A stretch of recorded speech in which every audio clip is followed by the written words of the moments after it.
Salary threshold নিয়ে একটু যদি বলেন যে কেয়ার ওয়ার্কারদের ন্যূনতম বেতন বা স্কিলড ওয়ার্কারদের ন্যূনতম বেতন নির্ধারণের একটা বিষয় এসেছে। হোম অফিস আপনার স্কিলড ওয়ার্কারদের বেতন কিন্তু বাড়িয়েছে সেই গত বছর থেকেই, যে আপনার 26,200 থেকে এটাকে করেছে 38,700 for all the jobs. Care সেক্টরের যে বেতনটা, এটা কিন্তু অনেক লো কম্পারেটিভলি। এটা 23,200 ছিল আর এনাম, এটাকে তারা করতে চাচ্ছে হচ্ছে 25,000 pound. So which is very reasonable. আমি মনে করি যে এটা অবশ্যই একটা কেয়ার সেক্টরে একটা লোক আসবে, ফুল টাইম কাজ করবে। অন্য কাজ করলে যে এখানে 38,700 করেছে, সেখানে 25,000 না করলে এটা কেমন হয়? তো আমি বলবো যে এটা হচ্ছে আওয়ারলি তারা রেট ধরেছে আপনার 12 pound 82 pence পার আওয়ার, এবং ইয়ারলি হচ্ছে 25,000। Stonebridge Legal Solutions Limited, your trusted immigration partner. আপনি যদি এবার একটু স্যালারি থ্রেশহোল্ড নিয়ে একটু যদি বলেন যে কেয়ার ওয়ার্কারদের ন্যূনতম বেতন বা স্কিলড ওয়ার্কারদের ন্যূনতম বেতন নির্ধারণের একটা বিষয় এসেছে আপডেট, এটা কি মানে এমপ্লয়ারদের জন্য বার্ডেন কিনা বা এটা কেন করা হলো? না, আপনি জানেন যে দেখেন, হোম অফিস আপনার স্কিলড ওয়ার্কারদের বেতন কিন্তু বাড়িয়েছে সেই গত বছর থেকেই, যে আপনার 26,200 থেকে এটাকে করেছে 38,700 ফর অল দ্য জবস। শুধুমাত্র তারা অ্যাকসেপ্ট হচ্ছে এই যে হেলথ কেয়ার সেক্টরে এবং যে ইমিগ্রেশন স্যালারি লিস্টে যে কয়েকটা জব রয়েছে এইগুলি ছাড়া বাকি সব আপনার করেছে 38,700।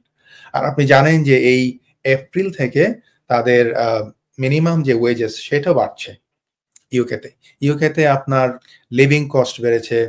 কস্ট অফ লিভিং এর কারণে অবভিয়াসলি প্রত্যেকটা সেক্টরে কিন্তু বেতন বেড়েছে।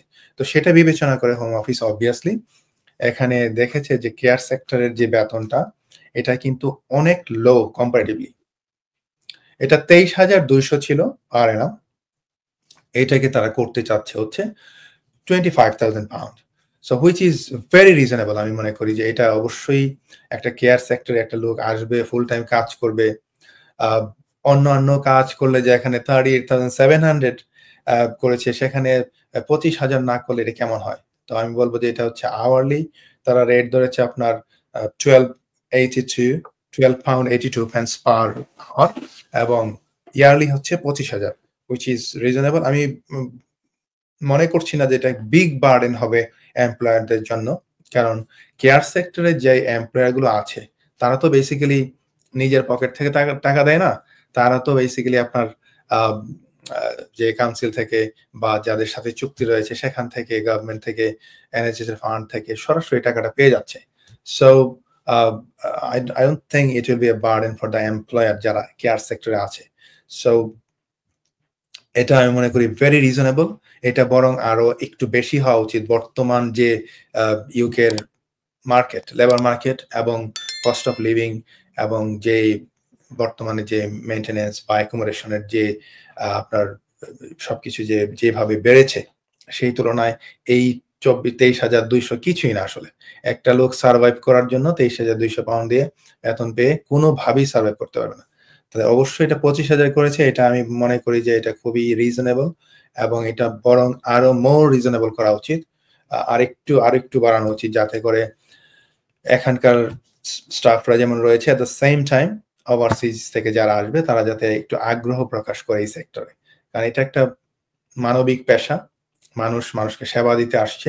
অবভিয়াসলি এখানে আমি মনে করি যে তাদেরকেও গভর্নমেন্ট তাদের যে স্যালারিটা আছে এটা আরেকটু বাড়ানো উচিত।